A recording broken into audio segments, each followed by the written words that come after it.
Welcome students, कक्षा 6 और 7 की प्रवाह गणित कार्यपुस्तिका में कार्यपत्रक नंबर 35 को इस वीडियो में हल करेंगे। भाजकता के नियम की समझ विकसित कर पाना सीखेंगे। इससे पहले के 34 कार्यपत्रक है वो अपलोड किए जा चुके हैं और इसके अलावा अंग्रेजी और हिंदी की कार्यपत्रक अभी तक आपके आई नहीं है। जैसे ही आएगी उसको भी हल करवाया जाएगा। तो देखिए, नीचे दी गई संख्याओं में उन संख्याओं पर गोला बनाए जिसमें 5 का पूरा पूरा भाग जाता है। तो 5 की भाजकता का नियम क्या है कि अंतिम जो इकाई का अंक है वो 5 या 0 होना चाहिए। ठीक है, यानी 5 की भाजकता का नियम आपको पता होना चाहिए कि इकाई का अंक या 5 हो या 0 हो।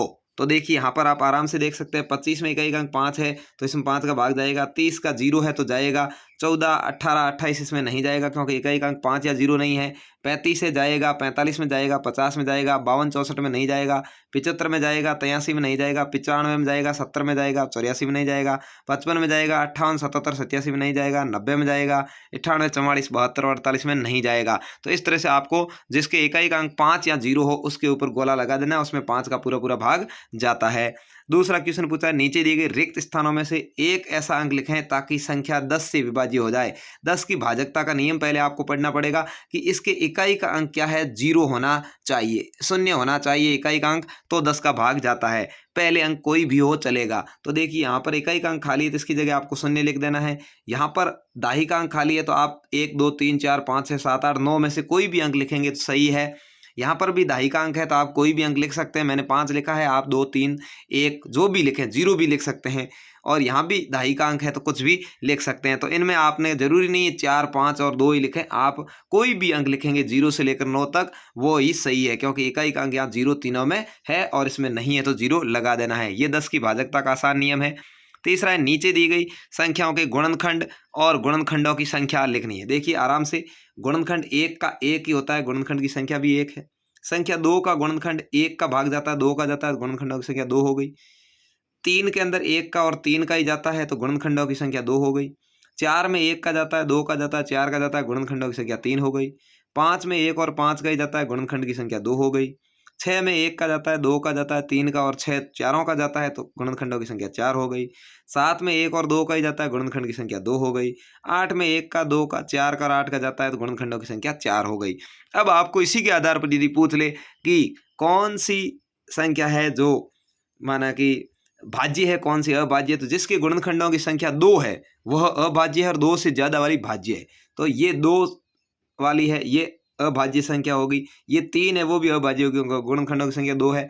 5 भी अभाज्य होगी क्योंकि इसकी गुणनखंड की संख्या 2 है। 7 भी अभाज्य होगी क्योंकि इसकी गुणनखंडों की संख्या 2 है। अब 1, ये इसका गुणनखंड 1 ही है तो ये न भाज्य है न अभाज्य। ये मैं आपको एक्स्ट्रा जानकारी बता रहा हूँ जिसको आप आराम से समझ सकते हैं। गुण यहाँ पर 9 के देखिए 1, 3 और 9 है, गुणनखंडों की संख्या 3 है तो ये भाज्य संख्या है क्योंकि इसकी गुणनखंडों की संख्या 2 से ज्यादा है।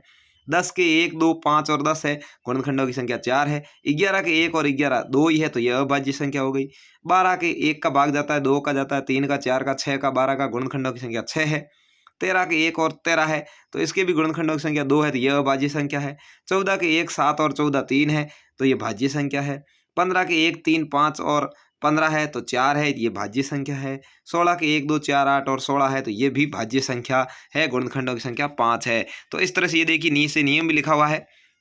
वे संख्याएं जिनके गुणनखंड 1 और स्वयं ही होते हैं अभाज्य संख्या कहलाती है। यानी 1 और स्वयं कितने हो गए, यानी अधिकतम 2।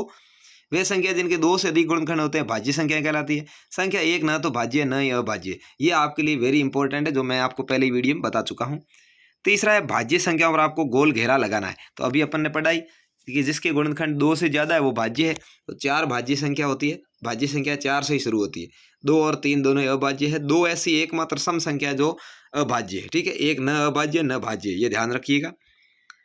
तो 4 है, 6 है, 8, 9, 10, 12, 14, 15, 16, 18, 20, 21, 22, 24, 25, 26, 27, 28, 30, 32, 33, 34, 35, 36, 38, 39, 40, 42, 44, 45, 46, 48, 49, 50 और 51, ये सभी संख्याएं भाज्य संख्या हैं। इसके ऊपर आपको घेरा बनाना है जैसे मैंने बना रखा है।